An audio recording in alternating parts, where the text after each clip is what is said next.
Oy gelin.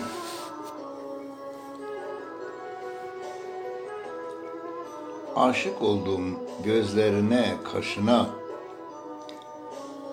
Bu yaşımda ne getirdin başıma? Gözyaşları kattın benim aşıma. Ölsem adın yazsınlar mezar taşıma.